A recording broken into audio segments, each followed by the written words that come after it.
Hello बच्चों, मैं doctor Sharda कुमारी, महारानी महेश्वर लता संस्कृत विद्यापीठ लोहना मधुबनी से। बच्चों, आज हम शास्त्रीय प्रथम खंड हेतु जो चैप्टर मैंने आरंभ कर रखा है शुंग वंश, उसमें आगे बढ़ेंगे। बच्चों, पुष्यमित्र शुंग जो है उसका युद्ध यूनानियों से हुआ था और उसने यूनानी आक्रमणकारियों को पीछे धकेला था। और अपनी इस महान विजय के उपलक्ष्य में पुष्यमित्र शुंग ने अश्वमेध यज्ञ किया। दोनों ही विजयों के अवसर पर पुष्यमित्र ने अश्वमेध यज्ञ किया। दूसरे अश्वमेध यज्ञ के समय एवं स्वयं पातंजलि ने पुरोहित का काम किया था। जैसे कि महाभाष्य के वाक्य इह पुष्यमित्रं याजयामः से स्पष्ट होता है कि पी जायसवाल का मत है कि पुष्यमित्र ने दूसरा अश्वमेध यज्ञ कलिंग खारवेल से पराजित होने के बाद किया, परंतु हाल के शोध से जायसवाल का यह मत खंडित हो जाता है। विजयी पुष्यमित्र ने 2 अश्वमेध कर अपनी विजय घोषित की। उसके अश्वमेध का और भी महत्व था। एक ओर तो वह मौर्य साम्राज्य के ध्वंस पर नए साम्राज्य के उत्थान को व्यक्त करता है और दूसरे इससे ब्राह्मण धर्म के नवीन आंदोलन का भी संकेत मिलता है। पुराणों के अनुसार राजा जन्मेजय के बाद राजा पुष्यमित्र ने ही अश्वमेध यज्ञ किया था। हरिवंश के अनुसार कलयुग में अश्वमेध का पुनः प्रसारण करने वाला कश्यप द्विज ही था। गोसुंडी के शिलालेख में उसे सर्वतात का संकर्षण तथा वासुदेव का पुजारी और अश्वमेध यज्ञ करने वाला भी कहा गया है। कलिंग खारवेल के हाथी गुम्फा अभिलेख के आधार पर कुछ लोग यह अनुमान लगाते हैं कि पुष्यमित्र का संघर्ष खारवेल से भी हुआ होगा, परंतु अत्याधुनिक शोध के आधार पर यह कहा जा सकता है कि यह धारणा जो है वो निराधार है। बृहस्पति मित्र का रूपांतर किसी भी हालत में पुष्यमित्र नहीं हो सकता। हेमचंद्र राय चौधरी के अनुसार खारवेल किसी भी स्थिति में पुष्यमित्र का समकालीन जो है वो नहीं कहा जा सकता। मध्य भारत को अपने अधीन कर लेने के उपरांत जो है पुष्यमित्र ने पश्चिम के प्रदेशों पर अधिकार करना आरंभ किया। दिव्यावदान और तिब्बती इतिहासकार तारनाथ के आधार पर हम कह सकते हैं कि उसका अधिकार पंजाब में जालंधर और साकल जो सियालकोट है उस पर भी था। दिव्यावदान के अनुसार पाटलिपुत्र उसकी राजधानी बनी रही।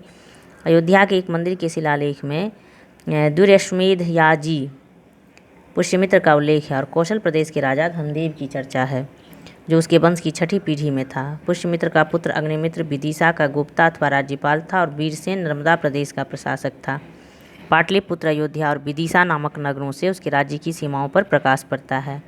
वायु पुराण में कहा गया है कि पुष्यमित्र के 8 पुत्र सम्मिलित रूप से राज्य करेंगे। इस कथन से स्पष्ट होता है कि उसने साम्राज्य का विभाजन कर दिया था।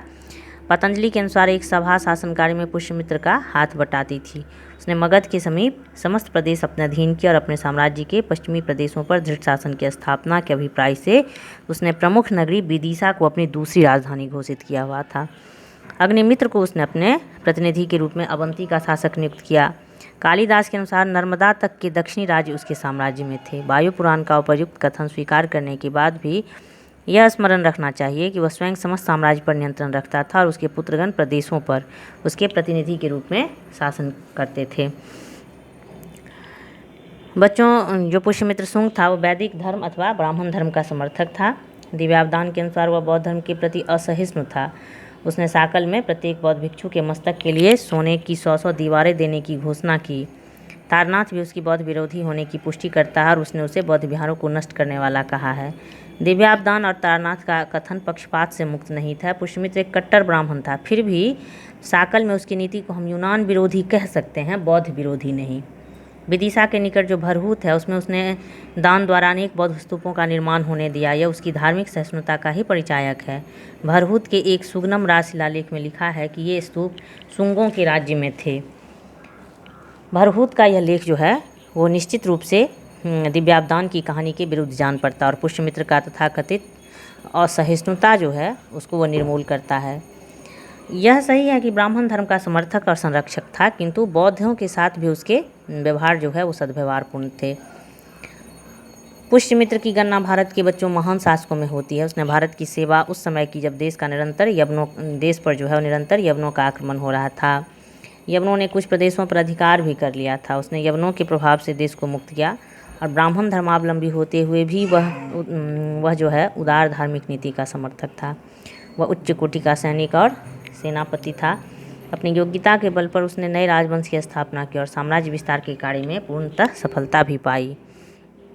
वह एक योग्य शासक था। उसने साम्राज्य का दृढ़ संगठन किया और मगध साम्राज्य के वैभव का विस्तार भी किया। ब्राह्मण धर्म की पुनर्स्थापना का श्री गणेश उसी के समय हुआ, जिसका चरमोत्कर्ष हमें बाद में देखने को मिलता है।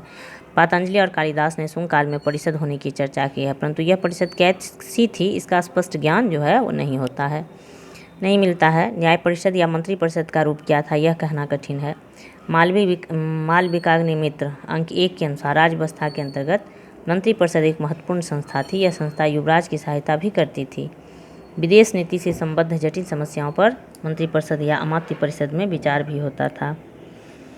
बच्चों, ईसा पूर्व 147 में पुष्यमित्र की मृत्यु हो जाती है और अग्निमित्र उसके बाद शासक बनता है। उसके बाद ज्येष्ठ मित्र, ज्येष्ठ का वर्णन सिक्कों में जेठ मित्र के रूप में हुआ है। वसुमित्र भी अग्निमित्र का पुत्र था। उसने अपने पितामह के समय यवनों को सिंधु नद के तट पर हराया था। फिर वसुमित्र के बाद क्या हुआ यह निश्चित रूप से कहना थोड़ा कठिन जान पड़ता है। 9वें शासक भागवत के दरबार में तक्षशिला के राजा एंटिअल्किडस का राजदूत आया था, जिसका नाम था हेलियोडोरस। उसके 20 नगर स्तंभ लेख हेलियोडोरस कॉलम से ज्ञात होता है कि संभवतः काशी पुत्र भागभद्र शुंग भागवत ही था। हेलियोडोरस ने अपने को उस अभिलेख में भागवत कहा है। इस वंश का अंतिम शासक जो है वो देवभूति था। देवभूति बड़ा विलासी और अयोग्य शासक था। उसके मंत्री वसुदेव कानु ने उसका वध करवा दिया और शुंग प्रभाव का अंत करने वाला आंध्रभृत्य या सातवाहन थे। शुंगों के काल में साहित्य, कला और धर्म के क्षेत्र में पुनरुत्थान हुआ। विदिशा, गोनार्द जो पतंजलि की जन्मभूमि थी और भरहुत प्रसिद्ध नगर थे। विदिशा के शिल्पकारों ने सांची के फाटक पर कलात्मक खुदाई की। भरहुत शुंगकालीन राजसत्ता का एक तरह से अक्षुण्ण स्मारक है। तो बच्चों, हमने शुंग वंश से संबंधित बातों पर चर्चा की। अब अगली कक्षा में हम आगे बढ़ेंगे। तब तक के लिए इतना ही। धन्यवाद।